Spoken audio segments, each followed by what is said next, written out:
Okay, well, I think we can start. We might still have a few more people show up, but I want to just first acknowledge that we're holding this gathering on the traditional and unceded territory of the Syilx Okanagan Nation, and pleased to have you join us. We're going to have Blair say a few words. Blair is the chair of the Okanagan Basin Water Board.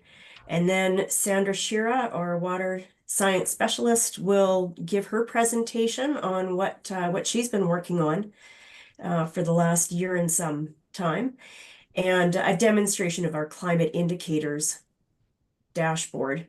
And then Anna, our executive director, is going to speak to the implications of this information. And then we'll move to a question and answer session. So with that, Blair, did you want to say a few words? Yeah, for sure. So, in the last few years, we here in the Okanagan, like a lot of other places in the world, we've dealt with historic flooding, severe drought, intense heat, and I think everybody will remember that we had an unprecedented fire throughout three communities last year. And now we've seen that fire continue through other communities, the unfortunate historic town of Jasper and what they've recently gone through and what northern BC is going through. So there's a lot of factors that produce all those things. But the water board, we've created a system of tracking the climate so that we can look at the data so we can see what happens. It's pretty hard to remember last year. I used to work in the ski industry and people would always say, what was the snowpack like in 2 years ago? Why isn't it the same? And you really can't remember. So having a tool where you can look back and say, this is what this trend is. And we talked to lots of people in agriculture right now because, we're in our second year of drought and there's a lot of concern in the agricultural community.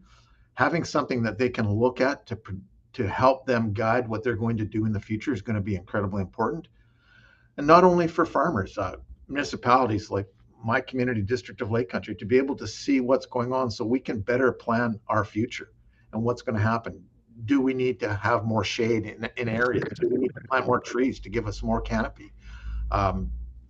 Small places like schools and daycares, they need to be able to plan how kids are going to interact with outdoors. And if it's incredibly hot, they'll be able to see that data. So this is going to be an incredibly great tool to be able to look and see, okay, this is the trends and how can we plan better for the future. So I'll hand that over to Sandra Shearer. Hi, everybody. I'm really excited to be speaking to you all today. I'm going to run through really quick a little bit of a presentation talking about what the project is, to explain a little bit of background, and then I'm going to give a bit of a demonstration. Fear not, the dashboard, if you want to, you can look at over 300 different graphs. We will not be going through all of them today. But yeah, with that, I will just quickly share my screen and we will get going. Just let me get that up and running really quick. And here we are. You should be able to see a PowerPoint presentation right now. So what is the project? So in effect, it's a dashboard that's going to have updating information.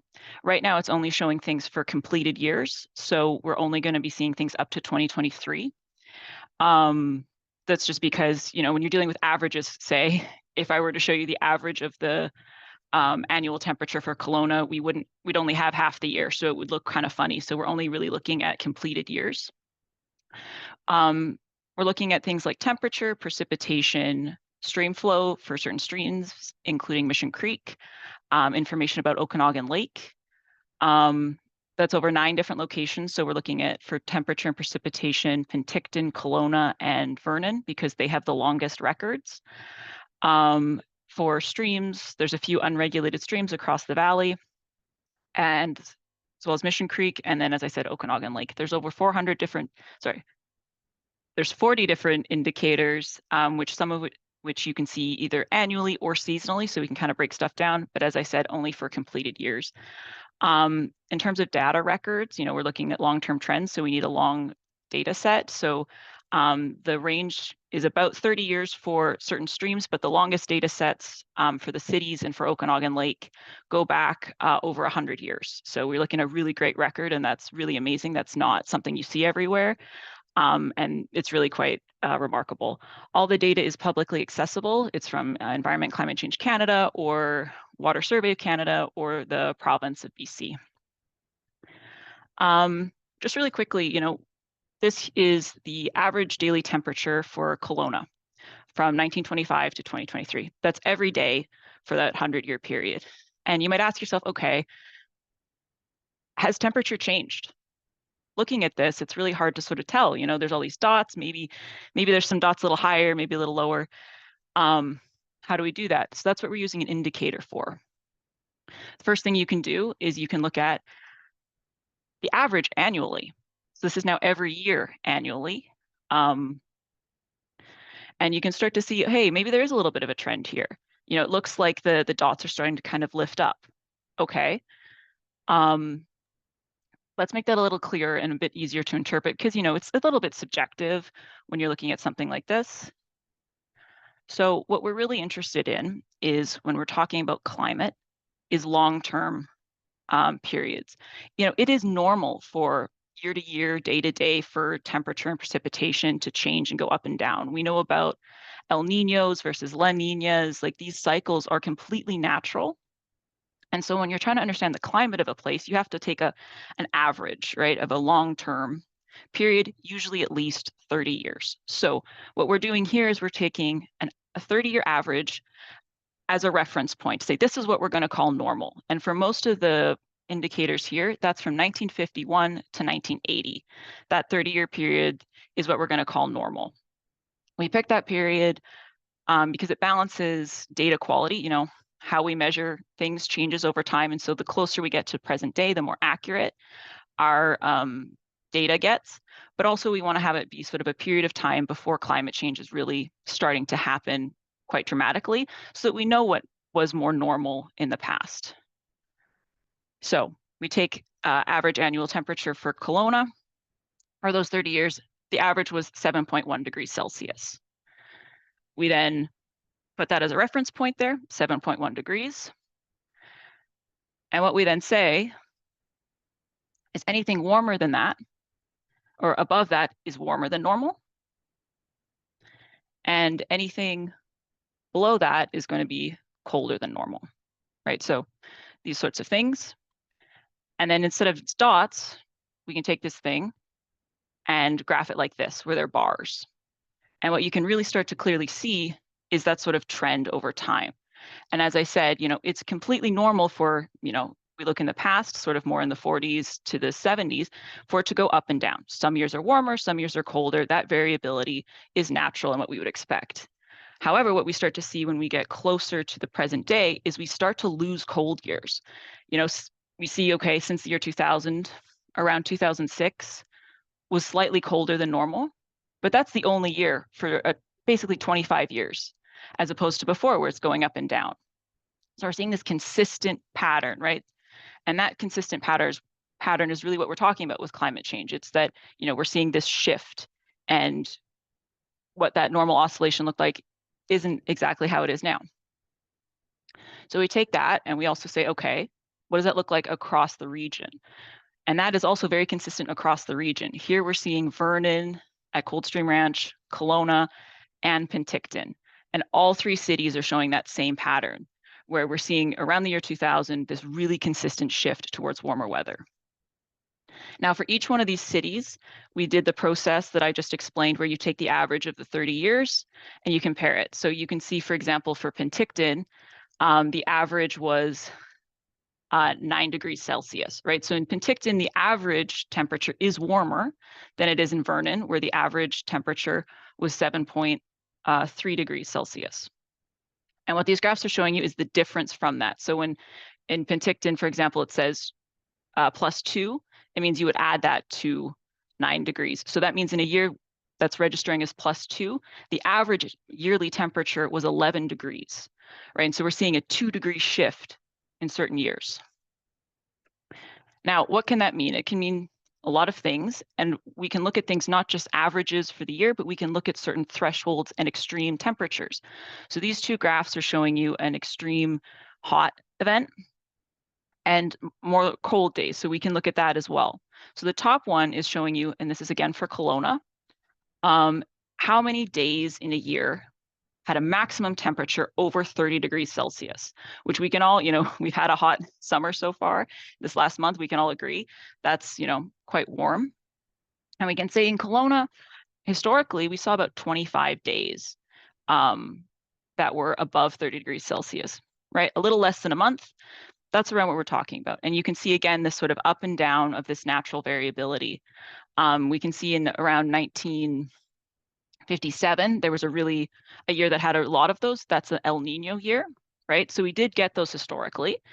But again, as we shift more towards the present day, we're seeing it way more consistently, more than normal. And we're seeing years that are registering as, if you look at it at 20 or 25. So that means, in last year, we had an additional 20 days of this. That's 45 days where the maximum temperature was over 30 degrees Celsius. That is, a month and a half, almost 2 months, right? That is a significant increase and almost a doubling, right? The graph below is showing us days that are cold. So those are days where the minimum temperature is below zero. And, the average was 172 days. So quite a lot of them. And they do still occur, but we can see there's a decrease, right? A very marked decrease where, again, we're seeing 20 to 30 days less per year, less than that adds up to about a month less. Now you might be thinking, okay, I understand that. What does that actually mean in terms of implications? Well, let's look at something like the growing season length. This is the number of days between the last frost event in spring and the first frost event in fall. The number of days between those, about 130 days, historically. Last year in Kelowna, it was the longest on record, and it was additional 60 days, 2 extra months of time between those two periods. That has huge implications for things like Blair was talking about with agriculture, or how long your garden is going to be around, water management, all of these different things. So these sorts of small shifts in averages can sort of seem like, oh, what does that actually mean? But they can have impacts like this. And here again, you can see variability does happen, but we're getting this consistent pattern that's happening. Over the project, I've been showing you just temperature.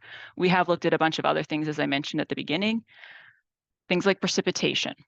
Precipitation's a little bit different from temperature, because temperature tends to be very consistent across a region. Think of it like a blanket. Precipitation's a little more nuanced and complicated, right? You can think about, when you're at work and it's raining and you think, oh yeah, my garden has also got rain. And then you go home and it didn't get a drop of rain, right? So it's a much more patchy and regional process. And overall, what we're seeing so far with these indicators is there isn't a really clear long-term trend. You can see some years are drier, some years are wetter. And what these graphs are showing is the total annual precipitation. And we're seeing that sort of thing. But what this is highlighting then is another use for indicators like this is, okay, we don't see a long-term trend yet. We could in the future as we continue to monitor this. But even if we don't, we can compare what each year looks like. So we can say, in Vernon, it felt like it didn't rain a lot last year. And you can look at that and say, yeah, it actually was a very dry year. We actually got 200 millimeters less than normal compared. And when you're talking about a city where you get about 400 millimeters on average, that's half of what you typically would get. So it provides sort of a benchmark and reference for where we're at, in addition to showing these sort of long-term trends. I also mentioned that we were looking at some hydrology stuff. This is looking at Okanagan Lake and the date of fresh het. So we know that Okanagan Lake is fed primarily through snowmelt. And so what that sort of looks like is you have these low flow periods in the winter, then the snow melts, you see an increase, a lot of inflows, and then it drops off, and then we get lower inflows throughout the summer. And what this graph is showing you is when that peak is happening. And what we're seeing is historically, it was around May 19th, so mid-May. but consistently we're seeing it shifting earlier and earlier, meaning the snow is melting earlier and earlier, right? 1 to 2 weeks on average, but as much as 5 weeks earlier, as happened around 2015, 2017, in that period, right? So this also has huge implications in terms of management. We're currently in a drought for the second year in a row, and part of that is because of concerns to do with the timing of the snow melt and how much snowpack there was this year. So that's sort of how all these things tie in together. And so that's why it's important to sort of look at these indicators and understand not just what the graphs are saying, but think about them in concert with each other, right? Each one is looking at a very specific thing, but then you can look at all these things together and try and draw relationships in some sense and sort of understand how they're connected to one another, because the climate system is connected to itself. And all these little things can impact each other in various different ways. This graph is one that's not actually on the dashboard itself, but it provides a reference point to the Okanagan compared to global temperature rise. So the black line there is global temperatures, again, compared to that average from 1951 to 1980. So positive years are warmer than normal, negative years are colder than normal. And for the global record from NASA, they have a longer period of time that goes back into the 1800s. But again, you can see that the Okanagan, which are those 3 other lines in the background, and the global temperatures both show an increase. And we know actually for Canada specifically, Canada on average is actually increasing 2 times faster than the global average due to the fact that we're sort of at a higher latitude. And the Arctic's actually warming significantly faster than that as well. But we can see that what's going on in the Okanagan is consistent with what we're seeing globally. The lines are a lot more they go up and down a lot more. They're less smooth because it's looking at one station as opposed to the global, which is, hundreds of data points put together. So that's why those are smoother. But we're seeing this sort of consistency with this trend. And again, we're lifting off that normal line and we're staying off that normal line in that warmer period. And we have been for about 20 years now. Another thing I wanted to show, this is also just an example of why looking at these sorts of indicators are important, is to look at the heat wave we just went through at the beginning of July. So this is the number of days, just the raw number. There's no, it's just the number of days last month, like in July, that are over 35 degrees Celsius. 35 degrees Celsius is extremely warm, as I think we can all attest. And what we can see is across the entire Okanagan, there were around 14 days last month that were over 35 degrees, and that is unprecedented in the Okanagan. So again, these sorts of indicators can help back these sorts of things up with saying that felt like a lot, and then we can look at the actual data and be like, yeah, that was. Or we can say, hey, in other cases, if that isn't true, we can say this feels different than normal, and then we can look at the data and maybe it wasn't. But consistently, especially with temperature, we are seeing these warmer shifts, and that is the sort of thing. Again, I'll say last year in May, there were temperatures over 30 degrees Celsius. That had also never happened before, right? And that was the time when I was starting out on this project, and people saying, this feels like it's warmer than it used to be. This doesn't feel normal. And I was able to go into the data for 2023 and say, yeah, turns out in May, we don't typically, or we didn't typically see that. And so it's important to sort of catch and understand that, both in terms of when we're seeing those extremes happening and these shifts in mean. I'll just close out and say that was a quick run through of some of the key things we've seen. On the actual website that I'll show you in a second, there are 2 resources that you can look into if you would like. The first is about a 15-page report that just kind of goes through the key findings of this project. And so it goes through temperature, precipitation, and the hydrological stuff, and sort of just pulls out some of the key findings. The other thing, which is really important, is there's a methods document where if you want to go through and see actually for each of the indicators how they were calculated, you can. And it sort of spells all of that stuff out. And with that, thank you for listening to this part of the talk, and I'll just switch over to demoing the actual website. If either Anna or Blair have something to say as I transition over, please feel free. If not, I'll just stop sharing my screen and transition to the actual website. Yeah, Anna? Go ahead, Anna. Yeah, I thought I would just jump in here and talk for a couple minutes about the implications of the increase in heat, hot weather. You can look at these graphs and you could say, well, the annual average is only going up by 3 degrees. Why should I care? There is a lot underlying each of those annual averages, things like those extreme heat days. And the extreme heat is really causing a whole lot of problems in society. So one example of that is the wildfires. So there's a 30-30-30 rule with wildfires. They become much more likely if the temperature's over 30 degrees Celsius, if you have wind faster than 30 kilometers an hour, and if the humidity is below 30. So this leads to a whole ton of different problems. So, you know, we saw this during the heat dome. We saw buckling sidewalks. We saw people working on roofs having to, you know, show up real early in the morning and get off the roof before the heat of the day. All those heat-related illnesses, what was it, 600 people died? It's not only harming humans, it's also really hard on animals, particularly cattle and animals that have to be out in the sun. It also, the extreme heat reduces the ability of energy lines to carry power. So we're all using our air conditioners more, those of us who have them. And during the hot conditions, it uses more electricity. And then simultaneously to that, the power lines can't carry as much as normal. So this is one of the things that contributes to rolling brownouts that they have in some areas, and we might expect here in the future. All of these warmer conditions, as Sandra showed, are contributing to an earlier snow melt. This means that there's less water stored in the reservoirs. So we have less to eke our way through the growing season for all of our agriculture.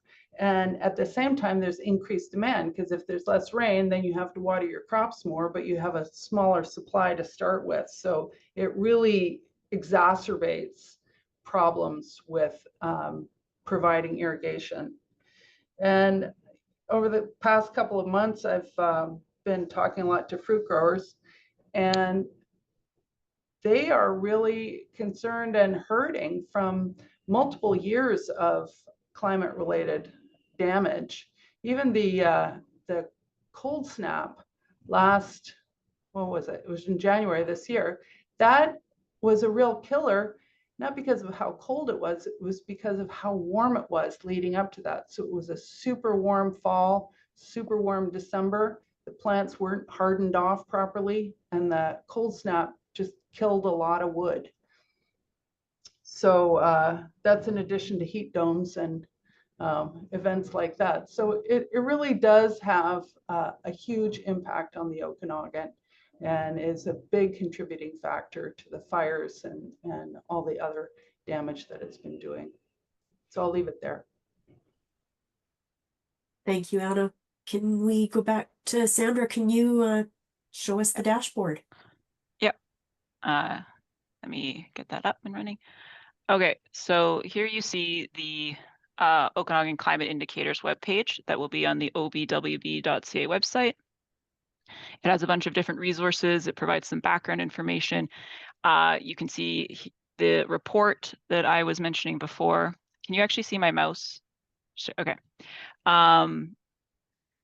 Some background. This is the Go to Dashboard button. We'll click on that in a moment. But yeah, it provides some information about what an indicator is, how we selected those things. Here we see the project that actually really inspired this project, the 2020 Climate Projections Report that looked at future climate projections across the Okanagan. And what we are creating with this project and dashboard is a supplement to this, because what this report showed is where are we going in the future, but there wasn't the understanding necessarily of where we were currently compared. So we say in the future it's going to be X degrees hotter potentially. Where are we on the road to that? So that's really a lot of what inspired this project. So that has a lot of good resources as well. Some explanations about the dashboard itself. about how the baseline periods work, which I just ran you through. Some resources for what can you actually do about climate change, both for local residents and for teachers and various things like that, and some just how to navigate the dashboard and resources for the methods and various things like that. So if we go all the way back up and we'll click on go to dashboard, it will take you to this. It might take a second to load because there's a lot of data, so it just and we're still working out the kinks in it, but it will load after about 5 to 10 seconds at the max, and you'll see this this page, which again goes through some background information. We can see in the map the actual locations for where all the indicators are. So we have 3 cities, as I said, and then several streams for the stream flow indicators. If you don't want to go through the entire key findings report, there's also a key findings sort of section here that kind of goes through some of that stuff. And then on the side here, we have the main ways that we're going to navigate the dashboard. So there's 3 major sections. There's this key climate indicators that pulls out a few from each type of indicator that are just the really important ones that we thought we wanted to highlight. There's the all climate indicators, which goes into more detail, and you can sort of go through. And then below here, there's actually also a tool for water quality index. That's another tool that we've developed that we're not going to be talking about today, but that is something that I highly recommend that you explore because it looks at water quality across time in the Okanagan as well. So, for example, if we go to mean temperature, this is a graph that should hopefully look a little bit familiar because I've shown this to you before and how we created this graph. So this is average temperature annually for Kelowna. What you'll see when you go to each one of these pages is an about the indicator section. So that sort of just very briefly explains what the indicator is. A change statement or sort of a general statement of what we're seeing with this indicator with an explanation of that. Again, where we got the data. So this is from Environment and Climate Change Canada. You have the graph itself with a handy download button. So if you want to download each one, you can do it that way.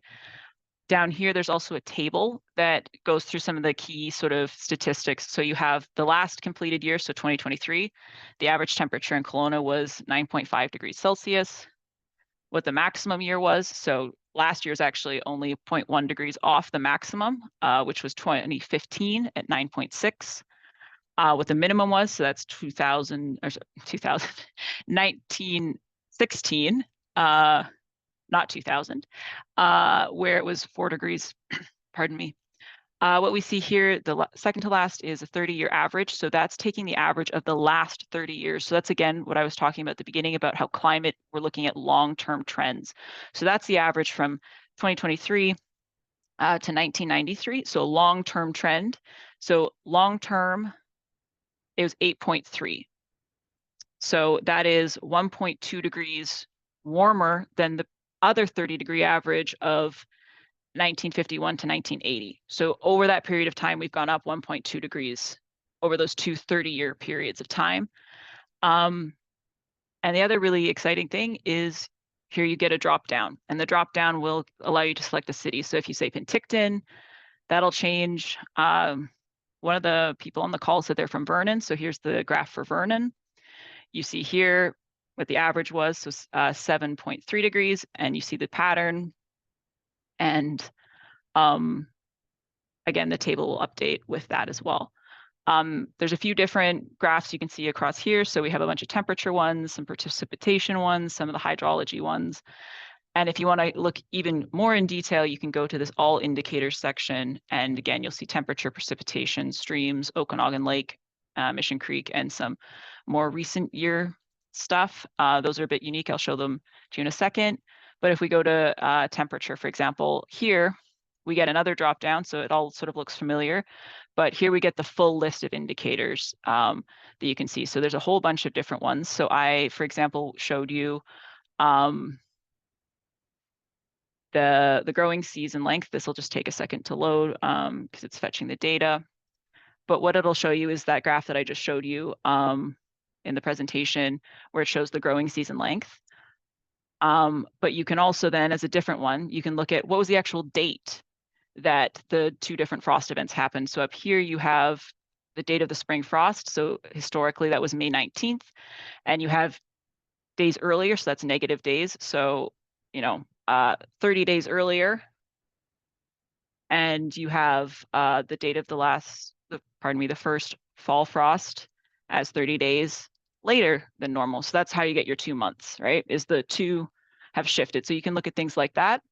Another thing that this section allows you to do, and I'll just go back up, I'll go to mean temperature again, is it also lets you select a season. So this is annually what the temperatures look like, but let's look at winter or spring, right? We see a big increase in spring in temperatures, in summer, and in fall. So that's sort of giving you a bunch of different options to what you want to look at and investigate. And then this recent years is just showing you. All the other ones are looking at, as I said before, completed years up to 2023, but these look at the average weekly temperatures for the last few years. So we have this dashed line is that 1951 to 1980 reference point. And then for each week of the year, and then we have the last few years. So again, we can see, for example, the heat dome in 2021 is just way hotter than anything else that we're seeing, right? So we're really hoping that this tool set, this dashboard, allows people to sort of investigate and look at different aspects of climate, to sort of ask questions and sort of dig in and look around. There's a lot of different things, as I said, there's over 300 graphs. I, again, won't show them all to you now, but there's a lot of really cool stuff to see and really interesting trends and things that maybe don't have trends that you would have expected to have trends. And it's important that we're going to be updating this moving forward, and it provides that sort of reference point. So with that said, that's sort of the quick demo. Thank you all for your attention, and I'll shift it back over to Corey. Hi there.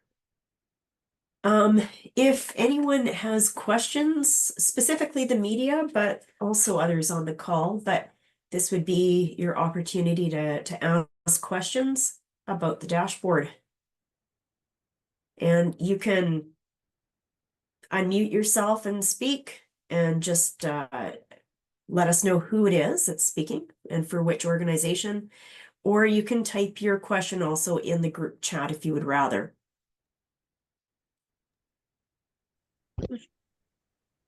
So where is this going to be publicized, Corey? Where can people get this? This will be available, it's on the OBWB website, and we will be making sure that that it is well known that this is available. Is it going out to the media at all as a package, or? We have media on the call, and so we'll be following up as well and raising awareness for this tool. Like I saw that Barry Gertie from the Capital News was online. I don't know if it still is. Will you get a special link or a connection, or? We will provide a link, yes. And Okay. Barry actually sent me a message saying that he was having some problems with Zoom, so we will be providing that link. Liam, did you also have a question? Yeah, absolutely. So this is just pardon me. So it sounds like it's a lot of historical data for people to go in and compare.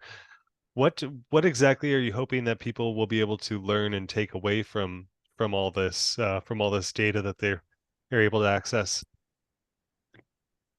Yeah, so the real hope is that people can go and, ask questions, investigate, sort of learn more about their actual, what the climate here in the Okanagan is, but also to sort of see these trends and patterns. And maybe it's the first step in asking some more of those questions and digging a little bit deeper.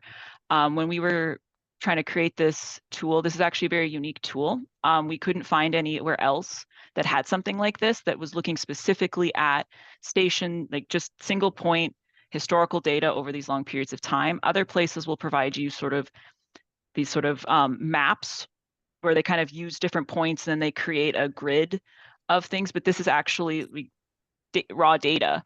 So this is, everything here. There's no models, there's no projections with this.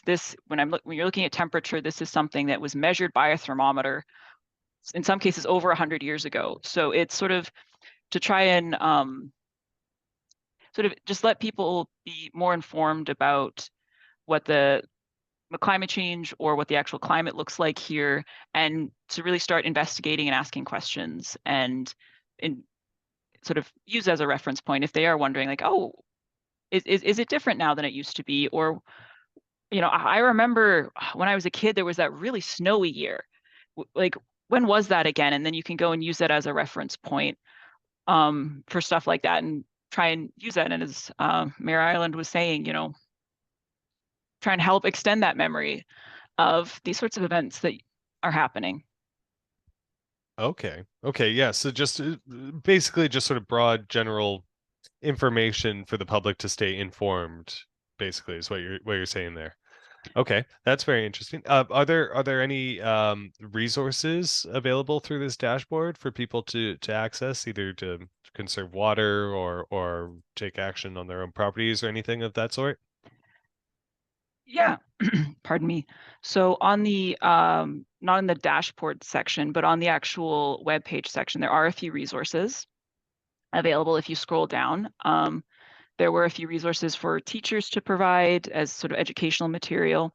Then there are also a number of links to various resources that the Okanagan Basin Water Board has through Make Water Work and WaterWise. We have a lot of resources there. There's also links to a bunch of different climate action plans for some of the cities provided. So for Kelowna, for Vernon and Penticton, we will be adding more resources as we sort of find and vet them. But there's a lot of resources out there already that have been developed by a lot of really great experts and that are sort of highlighted through that section of the web page. Yeah, I want to jump in and just say, we hope that people will see this and it will, you know, verify to them directly that the climate is warming, and that they will take steps to protect themselves and the community. I think fire smarting is a really clear example of this. Going out and getting an air conditioner if you don't have one, doing whatever you can to insulate your house and plant trees and do all those things. Like, it is happening. We're in the middle of it. And it seems to be increasing. So we're hoping that this really inspires people to take those steps. And I'm sure that Corinne has more to say about where the resources are on our other websites. Before I say anything on that, Blair, is there anything that you wanted to speak to in terms of what you hope people get from this website or this dashboard? Yeah, certainly. Maybe for local government, for example. Yeah, from a local government perspective, having this data is incredibly important, because this is non-judgmental, real data. And when you're trying to make plans for going forward, you need to have the real data there. So Sandra was speaking about the extended growing season. So last year, with that extended growing season, we had to keep agricultural water going for an extra 2 months. So we need to make a plan for that. It hasn't happened before. And I think that if most people aren't aware, that 70% of the water that we use in the Okanagan Valley goes to agriculture. So if we're going to provide water for everyone, we really have to be aware of what those water uses are going to be. And that's just a small portion of that. But we really have to plan that water use. You know, I said this before, but seeing those trends going hotter, we're going to have to plan how we build our parks. We're going to have to plan shade into that. We're going to have to look at potential cooling centers for people who don't have air conditioning. So how are we going to look after the elderly in our communities? There's so much that's so important to municipalities here. Even just planning a sidewalk in your community. So you're going to need to have shade. You know, if you have long stretch of walks that are out in the open, you're going to need to plan some sort of shade for those kinds of things. There's so many things. You could start writing a list and keep writing it forever. So it's incredibly important to municipalities. I think it's incredibly important to people in general, because, you know, I think Sandra said it, there's no predictions here. This is the trends. This is the real data going back to, more than 100 years ago that shows what those temperatures are. I mean, I can always, having grown up in the valley, everybody says, oh, I remember it was way hotter than I was a kid. But you actually don't really remember. You have this false memory thing. It's pretty hard to remember what it was like. So, up in the ski hills this year, it seemed like it was a light snowpack here. Was it? This data can show you what the realities are. So, yeah, an incredibly important tool. I mean, we all know in this world today that data is incredibly important. So in creating something like this, you've got an opportunity not just for municipalities, but for the public to go in, for farmers to go in, for people that have to plan around those things. For a building like a daycare that needs to justify shade structures, this is where it's going, and this is what we're going to need to do. So yeah, I think it's incredibly important, and great work by the staff and Sandra on the Okanagan Basin Water Board team. And I guess I would just add that I'm very excited about this tool because as a communications person, it's critical that we can back up statements that we're making about the importance of conservation. Well, why is that important? Well, because we're seeing these trends, we're seeing the population increase and what that's going to mean in terms of water demand and what we're seeing in terms of water resources available, and then how it has to be shared. And what is the most important use of water? Is it for the ecosystem? Is it for farming? Is it for firefighting? And those sorts of things. So we do have our Make Water Work website with, in our campaign every summer that urges residents to conserve outdoors since it's the second largest use of water in the valley. And we have our Okanagan Waterwise program and its website with information on how to conserve, but also how to protect water quality and the reasons for that. But I see this as being a tool that we can absolutely build into into our websites, including Make Water Work and Okanagan Waterwise, to get that message across and back it up with actual scientific data. It's not that we haven't been using scientific data, we have, but this is, it's just one more tool that we can turn to and encourage other people to go to and look at the research, look at what is happening themselves, and then find the resources as to what they can do. Are there any other questions? I have one more quick follow-up there as well, if I'm not stepping on anyone's toes here. There's still plenty of people out there, climate change deniers, who will pick and choose data points and be like, oh, 1910 it was hotter than it was, on this day at this time. How are you going to, obviously, and having all this information available may open people up to, picking and choosing things like that to try to make a point. What kind of ways are you going to try to combat any sort of bad faith use of data, if any? Who would like to tackle that one? Do you want to start, Anna? Yeah, I mean, there are some people that are going to think what they think regardless. One thing that we made a decision to not do statistics on the data because we wanted the data to speak for itself. You really, if there's a pattern, you can see the pattern. We're not trying to tell you that there's a pattern when it looks obscured. It is what it is. And, people might say, well, 100 years of data isn't long enough, but it's what we're experiencing now. And if the weather is consistently hotter year after year after year, then people have to adapt to that, whether they believe in climate change or not. I mean, I think Sandra could talk a little bit about tree ring data if someone wants to ask her. She just finished her master's degree studying droughts in Europe over hundreds of years, primarily using tree ring data. I mean, you can look at different kinds of data. You can crunch the numbers in different kinds of ways, but we thought it was important to not use these models that say, we predict that in 2050 it's going to be up here, but to actually say, okay, where are we now? And people have to just take it as they will. We're not shoving it down anybody's throat. Does anyone else? Sandra? Yeah. And one other thing I'll just add to that is, at this point in time, like it is, the experts all say it's unequivocal that some of these changes are happening.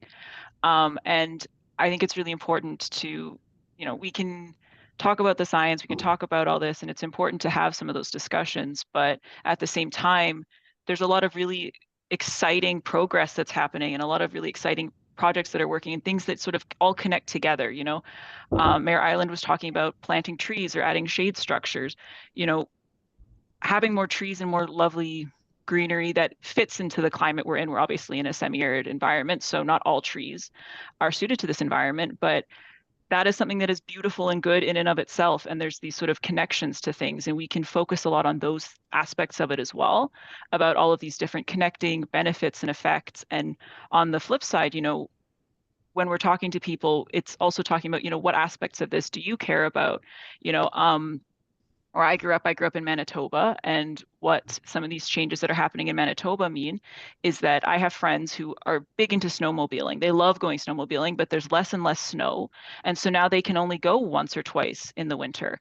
And that's something that, we can talk to those people about and find those sorts of things and connect on some of those things rather than talking about, all these big climatic global issues. It's really connecting to people with the things that they care about, both in terms of helping to identify some of the problems, but also really getting people excited about the solutions, And I know that some of this stuff can feel really big and really scary, but the important thing is to just tackle the parts of it that you really care about. If someone's very much into gardening, then think about how you can address some of these issues in that aspect. If someone else is very much into teaching kids, go into that part of it. Some people are very into urban design. So there's all these different aspects, and it's really, getting people excited about their passions and how their passions can relate into this, and identifying that everybody working together is what makes this happen. And many people are working together on these sorts of things, and people aren't alone, and everybody's sort of putting their energy and excitement into those sorts of solutions.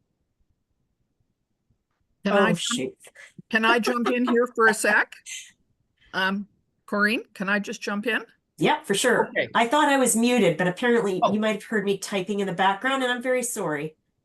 I just want to say this is a great tool for all of us to look at, and it helps us in local government to say, here are some things that you should read and that you should look at when you're complaining that we're all on water restrictions and yet we're continuing to water our parks. And I think it's really important for us to continue to provide those green spaces that are welcoming to everybody in the community, because we're being asked to provide more housing and more development and densify.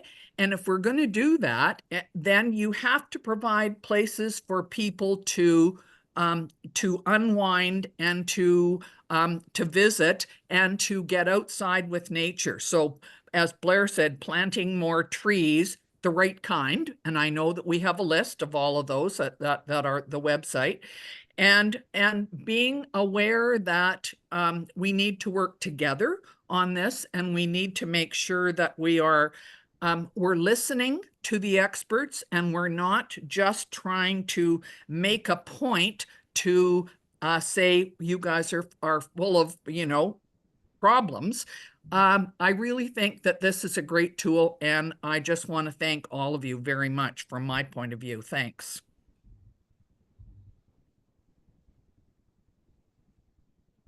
Thank you, Sue.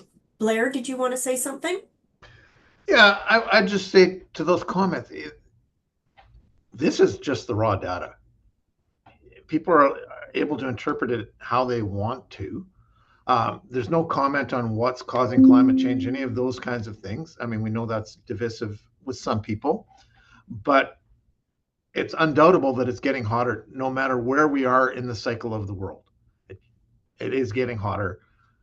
You can just see by the graph. So we're giving people the raw data so they can see that. We're not commenting about how it's happening or what those things are, because we're going to need to react to getting hotter no matter what happens. We're going to need to be able to protect our water sources, protect people, because that's what our main job is. Thanks, Blair. Are there any other questions or comments that anyone wants to share or?